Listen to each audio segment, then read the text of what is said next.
We were talking in the earlier session of how throughout history any garden that God plants, man makes into a wilderness. और हमने देखा कि इससे पहले वाले सेक्शन में कि किस प्रकार से परमेश्वर ने जो बगीचा बनाया, इंसान उसको एकदम जंगल बना देता है। It began with Adam. और ये आदम से आरंभ हुआ। He was like a garden and he became a wilderness. और वो जो है बिल्कुल बगीचे था और लेकिन उसने बिल्कुल जंगल बना दिया। And it's very interesting that when God made the first man, he made him a gardener. और देखते हैं कि सबसे पहला मनुष्य को जब परमेश्वर ने बनाया, परमेश्वर ने एक बगीचे का रखवाला करके बनाया या एक माली के रूप में बनाया। He put him in Eden to take care of the garden. और आदन की बगीचा में उसको रखा ताकि उस बगीचे का देखभाल करे। And every father, mother, every elder is like that. और हर एक माता पिता, हर एक बुजुर्ग इसी प्रकार से है। When God gives you children, he gives you a garden. जब परमेश्वर आपको कोई संतान देता है तो परमेश्वर आपको एक बगीचा देता है। And if your garden becomes a wilderness, और अगर जो आपका बगीचा एक जंगल बन जाता है, you can give 101 reasons why the problem was not with you, it was other problems. और आप 101 कारण दे सकते हैं कि समस्या आपके पास नहीं, आपके द्वारा नहीं, लेकिन कुछ और है। I say the problem is with the gardeners. लेकिन मैं बताना चाहता हूं कि जो समस्या है वो उस माली के अंदर है। If your children go astray and you parents don't take the responsibility for it, put the blame on other people, your children will continue to go astray. अगर जो आपके बच्चे बिगड़ जाते हैं, मार्ग से दूर हो जाते हैं और आप स्वीकार नहीं करते हैं कि गलती आपके द्वारा है, तो आपके बच्चे लगातार बिगड़े हुए मार्ग में ही रहेंगे। If your children are not following the Lord, number one step, take the blame. हाँ, अगर जो आपके बच्चे सही मार्ग में नहीं है तो सबसे पहला कदम यह है कि जो गलती आप अपना स्वीकार करें। I had 4 sons and I decided that if any of them went astray, I would stop preaching. मेरे 4 बच्चे हैं और मैंने ये निर्णय लिया कि अगर जो वो सही नहीं होंगे तो मैं प्रचार करना छोड़ दूंगा करके। If any of them went astray, अगर जो उनमें से कोई भी अगर जो गलत मार्ग में जाता है, if I can't take care of 4 children, how can I take care of 50 people in a church? अगर जो मैं अपने 4 बच्चों की देखभाल सही ढंग से नहीं कर सकता तो मैं अपने कलीसिया के 50 लोगों का देखभाल किस प्रकार से करूंगा? I don't find that sensitivity in many people. और ये जो चीज है, भावनात्मक चीज, ये कई लोगों के अंदर मैंने नहीं देखा।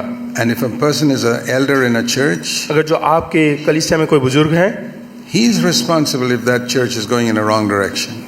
तो वो जिम्मेदार है अगर जो वो कलीसिया गलत राह पर चलता है तो। There may be so many troublemakers that the devil sends into that church. हो सकता है कि कलीसिया के अंदर बहुत सारे परेशान करने वाले या परेशानी पैदा करने वाले लोग हों। And the devil sent one Judas Iscariot even into Jesus' church. और यहाँ तक कि प्रभु यीशु मसीह की कलीसिया में भी शैतान ने एक ऐसे व्यक्ति को भेजा है। But Judas Iscariot could not corrupt Jesus' church. लेकिन शैतान जो है उस कलीसिया को, प्रभु यीशु मसीह की कलीसिया को बिगाड़ नहीं पाया। Judas Iscariot could not corrupt. और जुदा यहूदी इस्करियोता जो है उस कलीसिया को खराब नहीं कर पाया। All those 11 people were wholehearted, the other 11.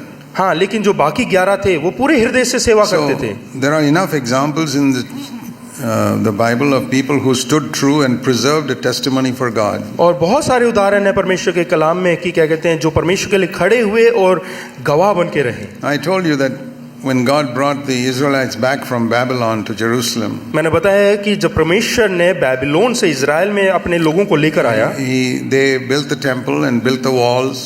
उन्होंने दीवार को बनाया और परमेश्वर के आलय को बनाया, And things were going well. और सब चीजें सही सलामत हो रहा था। But within 100 years or so, लेकिन 100 साल बीतने के बाद, by the time he came to the book of Malachi, और मलाकी की किताब में जब हम पहुंचते हैं, God had given up on them. और परमेश्वर ने वो सब छोड़ दिया।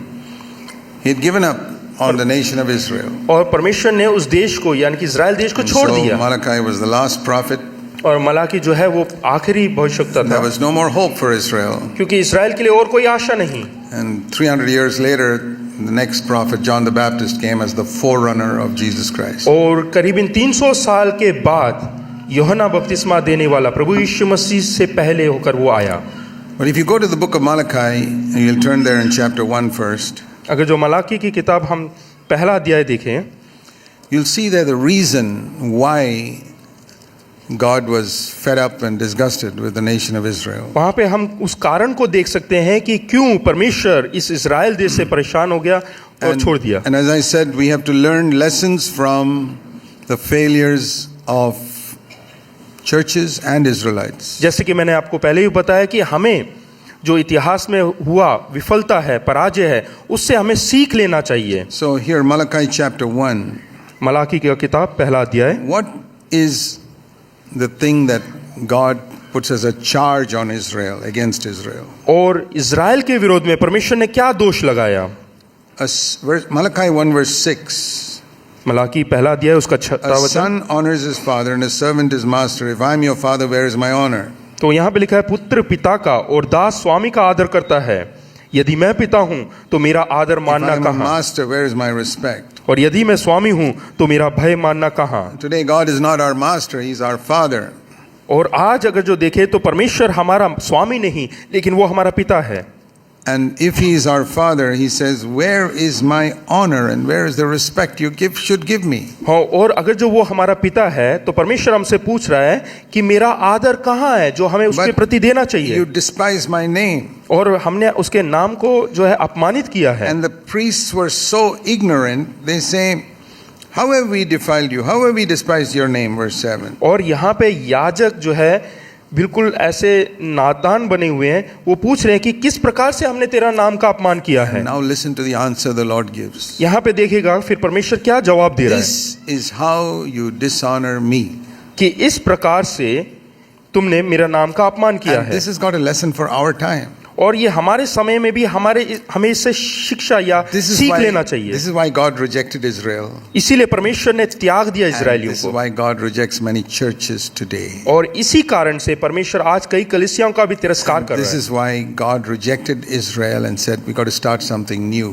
इसीलिए परमेश्वर ने जो है इजरायलियों को त्याग दिया और ये निर्णय लिया कि अब कुछ नए से आरंभ करेंगे, That was the church. और वो है कलीसिया। And this is why God rejects some churches and says we got to start a new church now. इसीलिए परमेश्वर कई कलीसियाओं को जो है त्याग देता है और नई कलीसियाओं को चुनता listen है। carefully and see if this applies to you. और ये ध्यान दें और देखेगा कि क्या हमारे जिंदगी में भी ये कुछ मायने We रखता don't है। have to judge other churches, but we got to judge ourselves. हमें दूसरे कलीसियाओं का न्याय देने की जरूरत नहीं, लेकिन हमें अपने ऊपर जो है अपना खुद का न्याय करना है। Verse 8. 8वां वचन When you देखेंगे। present the blind for sacrifice, is it not evil? हाँ, यहाँ पे देखिएगा, जब आप कोई बलि ले जाते हैं वो कोई दुष्टता नहीं। Verse 8. 8वां वचन, When जब you- तुम अंधे पशु को बलि करने के लिए समीप ले आते हो तो क्या यह बुरा नहीं? When you present the lame and the sick, is it not evil? और जब तुम लंगड़े व रोगी पशु को ले आते हो तो क्या यह बुरा नहीं? See, they were supposed to offer goats and bullocks as sacrifices. यहाँ पे देखिएगा, इस्राएली लोगों को जो है बलि चढ़ाना है गाय और बैलों का। They would go among the sheep and say, hey, we've got a blind sheep here. It's a bit of a nuisance for us. Let's offer it as a sacrifice. तो वो जो है भेड़ की बलि चढ़ाने के लिए जाते हैं, लेकिन देखते हैं कि जो अंधे भेड़ हैं उनको लेकर आके बलि चढ़ा देते हैं। And they would look among their oxen and see there's one lame ox, which is a bit of a nuisance. और उसके बाद जो है कोई जो बैल है उसके पास जाएंगे और देखेंगे वो लंगड़ा है, उसको बलि चढ़ाने के लिए ले जाएंगे। So they were offering the worst of their flock. और देखते हैं कि उनके पास जितने पशु हैं, जानवर हैं, उनमें से सबसे खराब को चुनेंगे। They were giving the offering, but it was not the best.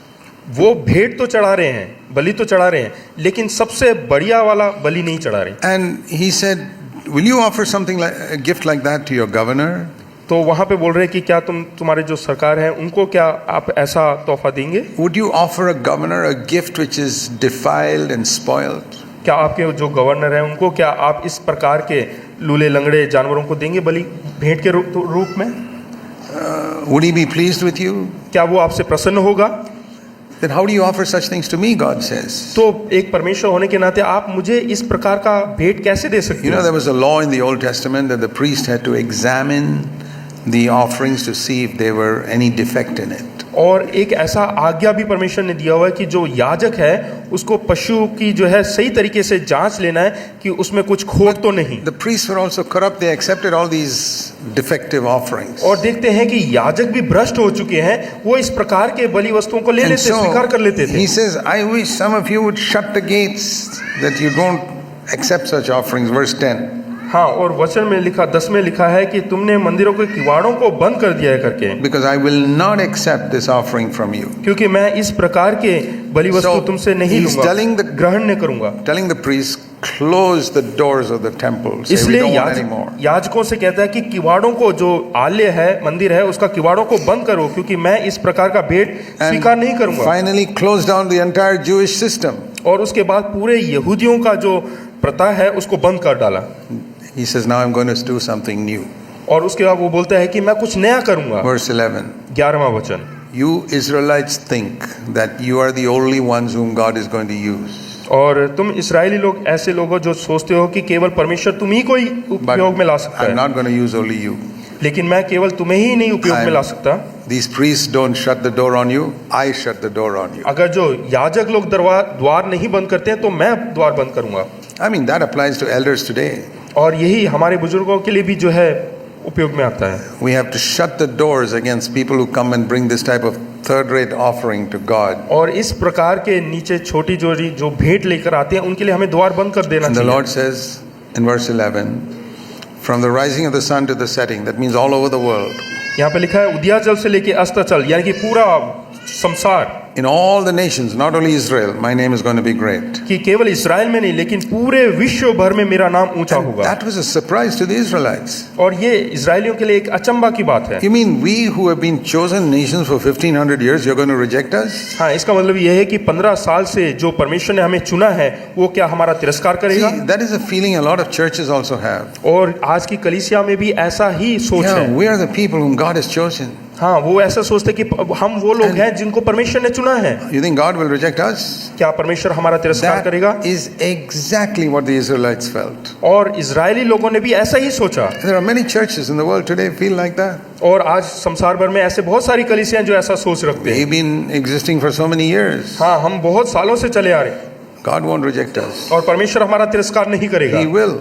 वो कर सकता है। And the example of the Israelites is a warning to us. और ये इजरायलियों के लिए जो उदाहरण है वो हमारे लिए एक चेतावनी है। If you don't shut the door to these useless sacrifices, अगर जो ये बेकार किस्म की बलि के लिए, भेंट के लिए अगर जो आप अपने दरवाजों and को नहीं बंद the करते हैं, elders don't shut the door, अगर जो बड़े बुजुर्ग नहीं बंद करते हैं, then the Lord says, I will shut the door. तो परमेश्वर कहता है कि मैं बंद And करूंगा। like the church in Laodicea, the Lord says, I am outside the door. हाँ, जैसे कि कलीसिया में प्रकाशित वाक्य में लिखा कि मैं द्वार के बाहर खड़ा हूँ, And he उसी says, प्रकार वो हमारे I'll कलीसिया start something new, verse 11. और 11 में कहता है कि मैं कुछ एक नया I'll पैदा करूंगा reject the nation of Israel. और इजराइल देश को मैं तिरस्कार And in करूंगा। all the nations, in every place, it says in verse 11, there'll be a pure offering for me.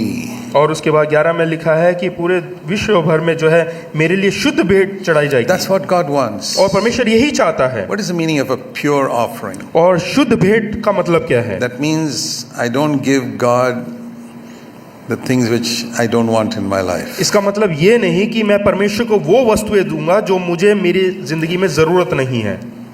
You know, in the book of Hebrews, we read इब्रानियों की किताब में हम पढ़ते हैं, among all the men of faith listed there, वहाँ पे जितने लोग पराजय हुए हैं, अपने जीवन में विफल हुए हैं, उनके बारे में लिया हुआ है, एक सूची दिया हुआ है। have you noticed this? क्या आप लोगों ने ध्यान दिया है? Verse 4.